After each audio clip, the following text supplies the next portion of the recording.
Bonjour à tous, bienvenue sur Riding Canada. Je suis super content de vous retrouver, j'espère que vous allez bien. Ça fait plus de 7 mois que j'avais pas fait de vidéo, il y a eu pas mal de changements. Certains d'entre vous le savent, ma femme et moi on a quitté la France depuis la fin janvier 2024. On est donc maintenant en Amérique du Nord, au Canada plus exactement, depuis plus de 7 mois. Pour ceux qui n'avaient pas vu les précédentes vidéos et qui veulent savoir pourquoi on est parti, n'hésitez pas à cliquer sur le lien juste ici pour en apprendre un peu plus. Et pour les autres, c'est maintenant l'occasion de vous faire un premier bilan sur le territoire canadien.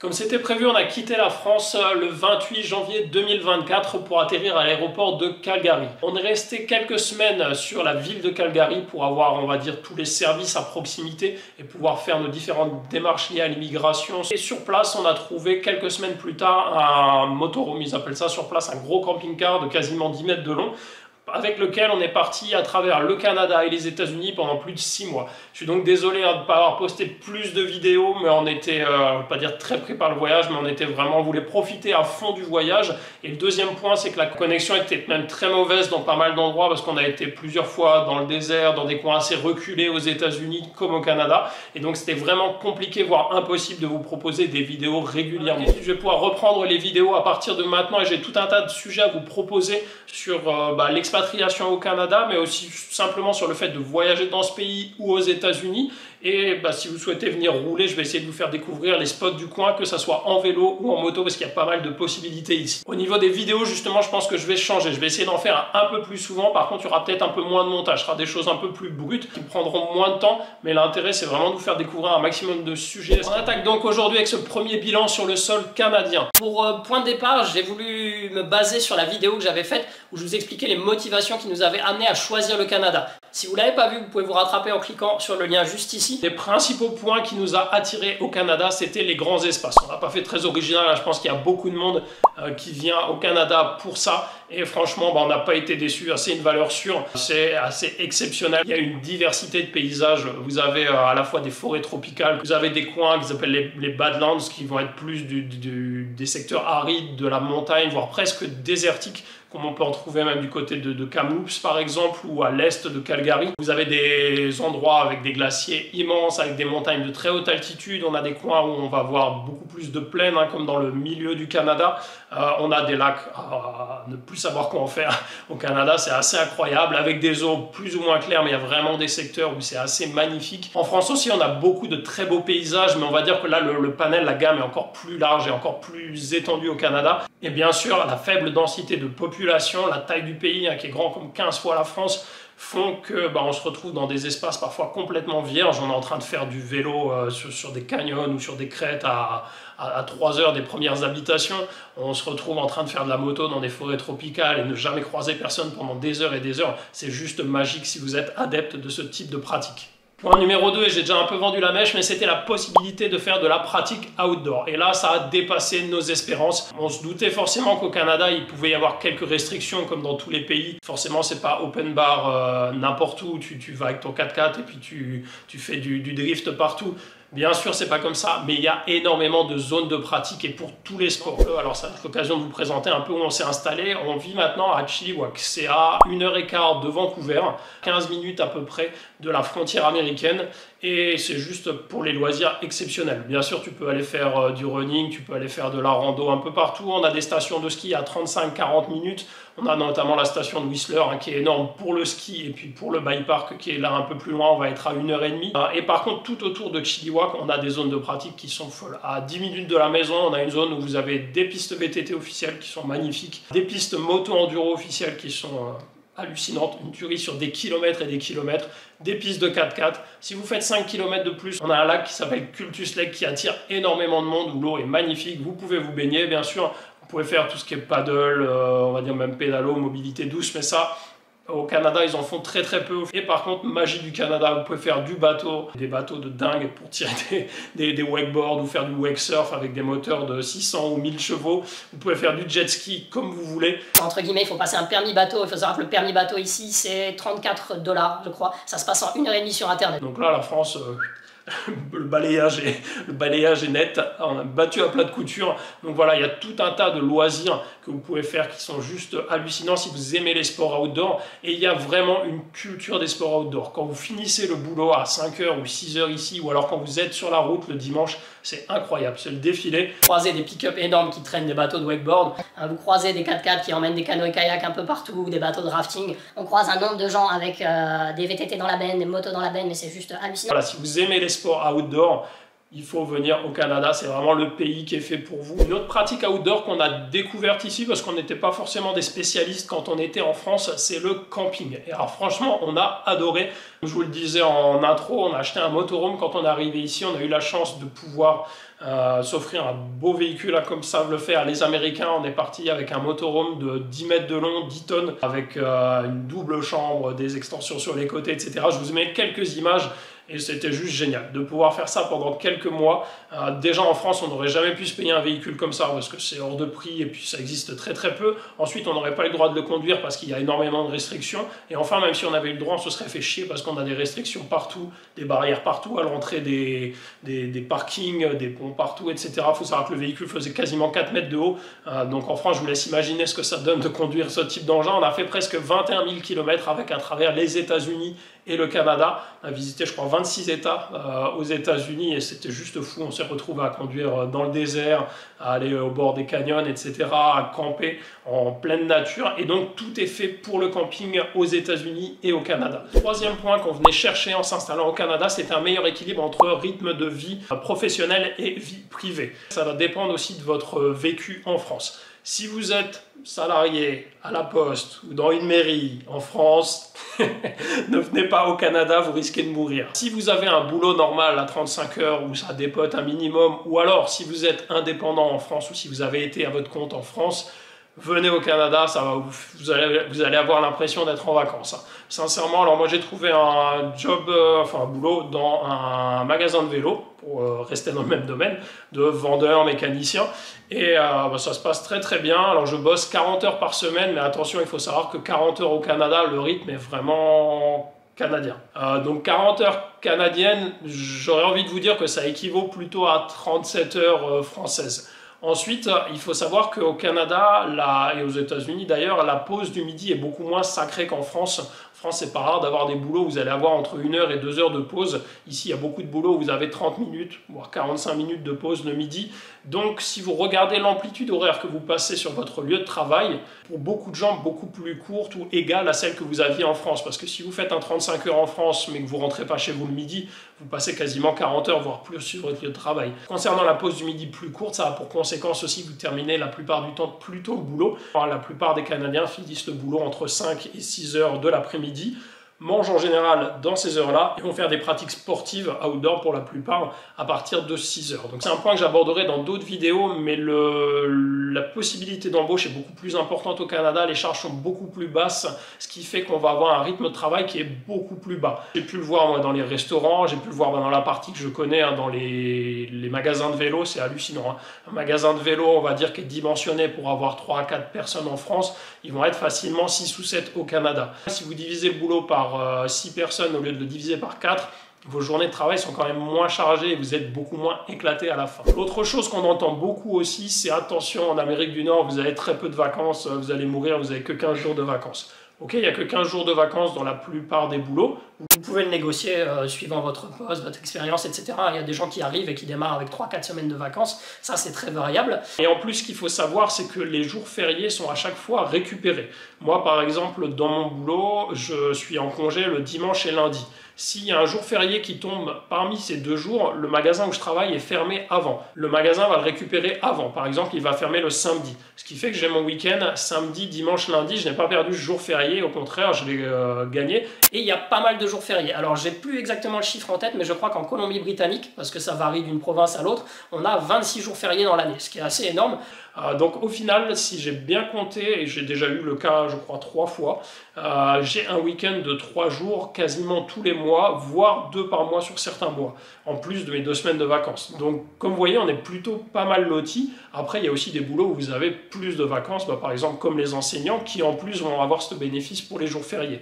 Donc voilà, c'est pas irrémédiable les 2 semaines de vacances, et en tout cas quand on vous dit que vous avez que 15 jours de vacances, ça va plutôt être équivalent à 3 semaines de vacances en France si on compte les jours fériés qui tombent un week-end ou un jour où vous ne travaillez pas, que vous serez amené à récupérer. Enfin, l'autre point à savoir ici, c'est qu'il y a vraiment une plus grande liberté du travail. D'ailleurs, il n'y a pas de contrat de travail. Moi, par exemple, j'ai aucun contrat, aucun papier. Ça fait un peu bizarre au début, mais au final, ça fait qu'il y a une plus grande flexibilité de la part aussi de votre employeur, qui peut être à votre demande. Je vois déjà les Français qui se disent « sans papier, je vais mourir, le gars va me licencier du jour au lendemain ». Ça peut arriver, mais c'est pas forcément dans son intérêt. Et en plus, le gros avantage, c'est que par exemple, moi qui suis dans un magasin de vélo où la saison hivernale est quand même une période assez calme, il est possible, en se mettant d'accord avec son employeur, de partir en congé sans solde pendant 1 semaine en plus, ou alors 2 semaines ou 3 semaines, et puis d'aller rouler par exemple sur ce laps de temps dans le sud des États-Unis, chose qui serait, je pense, plus difficile à mettre en place en France. Alors c'est pas impossible, je le sais, mais c'est quand même toujours plus compliqué. Il faut faire tout un tas de papiers, des avenants, des choses comme ça. Ici, pas de tout ça. Vous demandez au patron, il est OK, il n'est pas OK, et ça suit comme ça. Un point crucial, on va pas se le cacher, qui nous avait amené à déménager au Canada, c'est l'espoir d'avoir un meilleur niveau de vie. En France, maintenant c'est fini, quasiment tout le monde a des salaires de gueux, on va dire entre le SMIC et le SMIC plus 200, 300 euros. Franchement, j'ai même envie de vous dire que jusqu'à 2500 euros net par mois en France, vu ce qu'on vous mange après en impôts et en taxes diverses, ça sert quasiment à rien. En tout cas, les gens survivent plutôt qu'ils ne vivent. Il ne faut pas espérer avoir grand loisir, et il ne faut pas espérer non plus se faire spécialement plaisir avec ce type de rémunération. Ça tombe bien, franchement au Canada pour l'instant on n'est pas déçu. Alors Elodie est encore en recherche de travail, mais c'est plutôt en bonne voie, plusieurs pistes intéressantes avec des rémunérations qui sont vraiment auxquelles elle n'aurait jamais songé en France. Sincèrement, on n'aurait jamais espéré ça. Pour moi, c'est la même chose. J'ai trouvé du boulot. Alors, j'ai eu énormément de propositions de boulot. Si vous travaillez dans le vélo, n'hésitez pas à venir au Canada. D'autant plus qu'en ce moment, le marché du VTT est quand même relativement bas, voire en crise. Malgré ça, il y a énormément de demandes. Je crois que j'ai refusé 4 ou 5 offres d'emploi parce que j'avais des touches, j'avais des contacts intéressants, mais au final, une fois sur place, le lieu ne nous plaisait pas forcément, ou on ne trouvait pas en tout cas tout ce qu'on était venu chercher. Donc j'ai trouvé un poste là du côté de Chilliwack, et alors je ne vais pas vous donner mon salaire exact parce que mon employeur ne souhaite pas forcément que je le révèle. En gros, pour vous donner une fourchette, après impôt, une fois tout payé, donc j'ai plus rien à sortir, je gagne plus de 3 fois ce que je gagnais en France à mon compte. Ouais, plus de 3 fois, et apparemment ça va en plus encore augmenter, comme je vais changer de mission dans quelques temps. Donc voilà, il y a vraiment de quoi faire, c'est assez hallucinant. Alors, n'importe quel Français qui tu diras ça va te répondre la même chose. Oui, mais au Canada, la vie doit être plus chère. Est-ce que tu crois vraiment que la vie coûte 3 fois plus cher au Canada qu'en France? Alors que l'essence est moins chère, il n'y a pas de péage, il n'y a pas de radar automatique, on ne paye pas de conneries sur les cartes grises, etc. Alors il y a des choses qui sont plus chères, on va en parler, mais voilà, est-ce que tu penses sincèrement que tout coûte 3 fois le prix de ce qu'on a en France? Je te le dis tout de suite, spoiler alerte, pas du tout. Donc voilà, c'est un gros gap pour nous. On n'aurait jamais espéré pouvoir atteindre ce type de rémunération en restant en France. Voilà, le niveau de vie est juste hallucinant. Et ce qui est intéressant, en tout cas, ce qui nous encourage vraiment, c'est qu'on se rend compte que c'est pas que pour nous. Parce que voilà, si on était un cas vraiment spécifique, qu'il n'y a que les gens qui travaillent dans les magasins de vélo, par exemple, qui ont un niveau de vie supérieur au Canada, ça nous ferait un peu peur. Mais venez vous balader au Canada. Je vous mets même quelques images du quartier où on habite maintenant. Nous, on a l'impression d'habiter presque à Hollywood. Le quartier est juste magnifique. Alors moi, je m'y connais pas trop en maison, mais j'ai regardé un peu le prix des maisons dans le quartier, c'est juste ouf. Par contre, je m'y connais pas mal en voitures américaines, et alors quand je regarde le prix des voitures des voisins, et c'est pas de la voiture, j'ai bien dit des voitures, x3, x4 voitures, x5 pour certaines, c'est juste incroyable. Et comme vous voyez à l'image, par exemple, vous voyez, c'est un quartier où tous les gens ont un garage, voire 2 garages, voire 3 garages, et il n'y a aucune voiture dans le garage. D'après vous, pourquoi? Parce qu'ils ont tous des garages blindés. blindé avec des Harley, un bateau dedans, un jet ski. Et on n'est pas un quartier forcément hyper luxueux de la ville, hein. Des quartiers comme ça dans la ville, il y en a des dizaines. En France, je connais pas, je connais des gens riches, hein. En Alsace, on en a quand même pas mal, il faut pas se plaindre. Mais vous en avez 5 ou 6 sur un lotissement de 100 ou 200 maisons. Ici, il y a 90% des gens qui vivent, ou en tout cas qui semblent vivre très très bien. C'est vraiment encourageant et c'est des choses en tout cas qui n'existent absolument pas en France. Alors, vous pouvez me citer une rue à Cannes, oui, je suis sûr, ou à Saint-Tropez ou des choses comme ça. Là, on n'est pas au Saint-Tropez de la Colombie-Britannique, hein, on n'est pas à Whistler ou on n'est pas dans la banlieue de Vancouver, hein, on est vraiment dans un coin qui reste assez campagne. Et malgré ça, le niveau de vie est incroyable. Donc pour le niveau de vie, un gros plus, c'est juste incroyable. Le bond qu'on a fait seulement, j'ai envie de dire, en prenant un billet d'avion, hein, j'ai pas fait de nouvelles formations, je suis pas plus intelligent que quand j'étais en France. Je suis pas plus bête, ou alors je l'espère pas. On a juste changé de pays. Alors oui, ça demande un visa, oui, ça demande des papiers, mais c'est assez incroyable de se dire que bah voilà, en changeant de pays, en prenant un billet d'avion, au final, on augmente entre guillemets sa valeur par 3 ou par 4. Ça fait vraiment réfléchir. Je pense que ça incite à s'expatrier.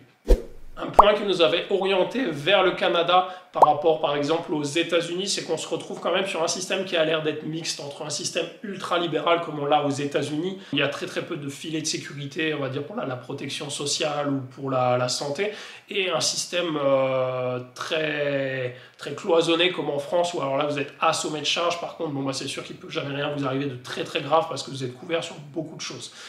J'ai plusieurs exemples super intéressants au niveau de la santé, mais je vous citerai dans une prochaine vidéo. Je ferai vraiment une vidéo spécifique à ça, mais en tout cas, ça a l'air vraiment pas mal du tout. Il faut savoir qu'au Canada, on bénéficie aussi de la sécurité sociale, alors qui ne remboursera pas forcément sur les mêmes niveaux qu'en France, mais qui est plutôt intéressante. Et par exemple, moi, avec mon boulot, j'ai l'équivalent d'une mutuelle, on va dire, hein, qui me couvre moi, qui couvre ma conjointe, et dont les taux de remboursement sont vraiment très intéressants et qui est payé entièrement par le boulot. Ça se rajoute au salaire en plus que je vous ai évoqué avant, et qui a des taux de couverture bien plus élevés, hein, que ceux dont on bénéficiait quand on était en France en tant qu'indépendant et où on devait payer notre mutuelle de notre poche et où c'était vraiment des niveaux ras les pâquerettes. Sixième point qui nous avait orienté vers le Canada, c'est la mentalité des Canadiens. Alors là-dessus, il y a du positif et du négatif. Alors je ne vais même pas dire du négatif, on va dire du positif et du mitigé. Les Canadiens sont très calmes, ils me font beaucoup penser moi aux Suisses. Vraiment agréable d'avoir des gens qui sont très zen sur la route, qui sont très calmes dans les magasins, dans les restaurants. C'est surprenant, hein. Au début ça fait un peu bizarre. Vous avez des magasins entiers des fois où il n'y a pas un bruit, hein, même quand il y a des enfants, etc. Ça change quand même de la faune qu'on peut croiser dans les grandes villes en France. Là-dessus, c'est vraiment un point très très positif et super agréable. Sur la route, il y a une zénitude des Canadiens, c'est assez hallucinant. D'ailleurs, il y a pas mal de vidéos qui tournent sur internet pour se moquer un peu, où vous voyez des Canadiens qui passent leur temps à s'excuser par rapport aux gars qui devaient traverser, par rapport aux gars qui devaient passer en face, etc. C'est vrai qu'ils s'excusent beaucoup, ils sont toujours très polis. Et nous, pour vous donner un ordre d'idée, hein, sur 21 000 km qu'on a fait avec le camping-car à travers les États-Unis et le Canada, on a dû se faire klaxonner 3 fois, ce qui est juste hallucinant, sachant qu'en plus on avait un véhicule super long, qu'on était des touristes, donc je ne vous raconte pas le nombre de fois on était perdus entre 2 voies, etc.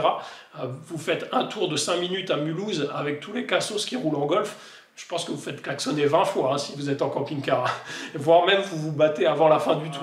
Après, le mythe, on va dire, du Canadien super chaleureux qui va arriver chez toi avec un gâteau dès que tu t'installes, etc., qui va te demander à aller faire du sport avec lui dès que le boulot est terminé et autres. Je le mettrais entre parenthèses.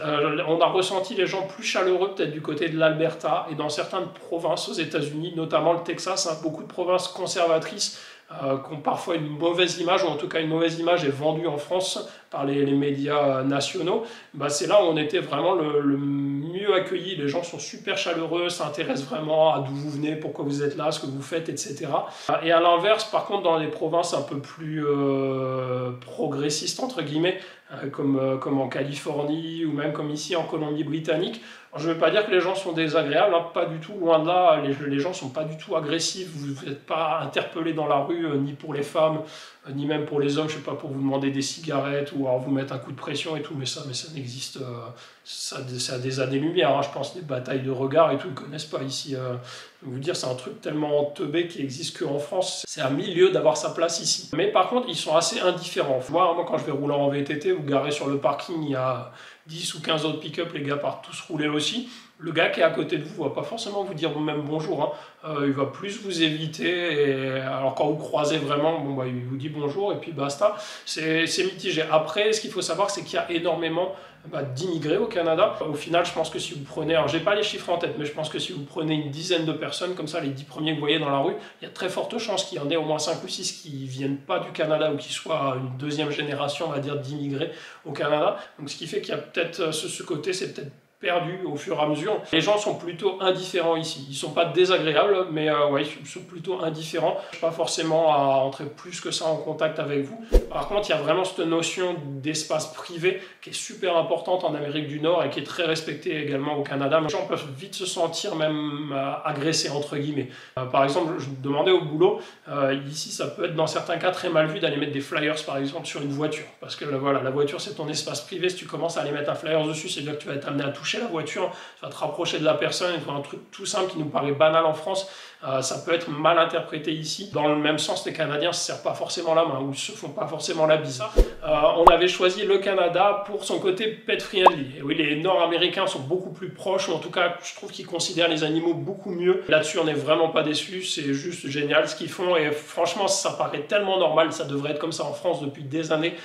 Il y a très peu d'endroits où les chiens sont interdits ici. Et le gros plus, je trouve, c'est qu'en plus, ils ne vous laissent pas que les endroits pourris pour aller avec votre chien. Par exemple, en France, hein, souvent, quand vous avez une rare plage autorisée aux chiens, c'est généralement la moins bien, la moins belle, la plus éloignée, etc. Ici, c'est pas du tout comme ça. En gros, on va dire que c'est quasiment découpé de façon équitable. Il y a moitié pour les gens avec des chiens, moitié pour les gens qui n'ont pas de chiens, et tout le monde est content. Alors, aux États-Unis, c'était assez fantastique. On a vu des coins mention spéciale, par exemple, à l'Oregon, à la ville de Cannon Beach. C'est remarquable ce qu'ils font, la plus belle plage de la ville, qui est un endroit ultra touristique. Je suis sûr que vous l'avez déjà vu en photo, d'ailleurs je vous mets la photo ici. Vous pouvez aller avec votre chien sur la plage, il y en a énormément. C'est pas sale pour autant, hein. C'est pas compliqué de bien gérer son chien. Et voilà, ça devrait être comme ça tout le temps. Et donc à travers notre voyage aux États-Unis, mais également maintenant en Colombie-Britannique, on a vu énormément de choses qui existent pour les chiens. Nous, par exemple, sur Chilliwack, on a une forêt qui s'appelle Community Forest où il y a tout un parcours qui est pour les chiens sans laisse. Quand on voit qu'en France, maintenant, j'ai cru comprendre que c'était interdit de balader son chien sans laisse en forêt, ben voilà, on est encore en marche arrière, comme d'habitude, on est encore à contresens. Ici, vous avez, dans toute la ville, il y a des parcs qui sont créés pour les chiens. Il y a même des endroits où vous avez un parc pour les chiens de petite taille, de moyenne taille, de grande taille. Quand vous allez dans les restaurants, par exemple Tim Hortons, il y a des menus qui sont faits pour les chiens. Vous pouvez avoir des cadeaux pour le chien. En ce moment, chez Tim Hortons, il y a des cadeaux pour les chiens. C'est assez... Alors, c'est du marketing, bien sûr, il ne faut pas être neuneux, mais voilà, ça démontre le soin que ces gens ont envers leur animal de compagnie, et ça, c'est top. On a vu des banques du sang pour les chiens. Je ne sais même pas si ça existe en France, je n'avais jamais vu. N'hésitez pas à me dire en commentaire si ça existe, mais c'est un truc que j'avais jamais vu et qui est super intéressant, je trouve. Il y a des cabinets vétérinaires un peu partout. Il y a beaucoup d'endroits où vous pouvez aller également bosser avec votre chien, donc ça, c'est un vrai plus. Le seul petit bémol que je vais mettre et qu'on rencontre actuellement, que j'ai pu noter même sur les réseaux sociaux, il y a une certaine crise du logement actuellement au Canada, je vais en parler après, et donc il y a beaucoup de propriétaires qui n'autorisent pas les chiens dans leur logement. Des fois même c'est au niveau de la résidence ou du quartier. Les Canadiens vivent beaucoup en résidence comme aux États-Unis, et dans certaines résidences ils n'acceptent pas les chiens, ou alors ils n'acceptent pas certaines races de chiens, et on constate malheureusement que des gens sont amenés à abandonner leurs chiens parce qu'ils ne trouvent pas de logement. Bon, moi je pense qu'on a toujours d'autres solutions, mais bon voilà, c'est quelque chose qui existe, qu'on voit actuellement. Donc là-dessus c'est un petit point négatif, c'est quelque chose qui m'amènerait à minorer, on va dire, ce constat. Mais en tout cas dans l'ensemble, il y a gros plus pour le côté pet friendly ici au Canada. Qui dit Canada dit culture nord-américaine, et c'est ce qu'on était venu chercher ici, et franchement on n'est pas déçus. Alors déjà je trouve qu'il y a une bonne part de la culture nord-américaine qui passe par les films. Par exemple à 10 km d'où on habite, ou 20 km, il y a la ville de Hope, qui a été le lieu de tournage du premier Rambo. On a également la ville de Aldergrove où a été tournée l'excellente série Bates Motel. Sur place, il faut savoir qu'il y a une sorte de village studio où ils font par exemple des films de Noël ou des choses comme ça. Les fans de Riverdale, on retrouve également la ville de Mission qui doit être à une vingtaine de kilomètres, et donc le fameux diner de la série et plusieurs parties de la série ont été tournées sur place. Ensuite, il y a toute cette culture country, cowboy qu'on a vu dans plusieurs états aux États-Unis, qu'on retrouve beaucoup en Alberta et qu'on retrouve pas mal sur cette partie de la Colombie-Britannique. Et là, on n'est pas déçu. C'est vrai que sur le Chilliwack, on a régulièrement des concours de mud race, il y a des courses de moto, il y a du rodéo, il y a vraiment des festivals de country, des concours de barbecue, donc c'est top. C'est vraiment un aspect de la culture nord-américaine qu'on venait chercher, et là aussi, c'est archi validé pour l'instant, on est vraiment content. Un point qui peut prêter à sourire, que j'avais évoqué dans la première vidéo, si vous l'aviez vu, c'est les voitures américaines. Je suis un grand fan de voitures américaines, que ce soit les pick-up modernes ou anciens, les anciennes muscle cars. Franchement, être ici, c'est juste magique. Alors, je fais plaisir, j'ai acheté un beau petit pick-up. Il faut savoir que les prix sont beaucoup plus bas que chez nous. Hein. Pour mon véhicule, par exemple, je suis quasiment à moitié prix par rapport à ce qu'on trouve en France sur le véhicule. Mais le gros avantage, c'est qu'il n'y a pas toutes les conneries qu'on a en France. Pas de contrôle technique.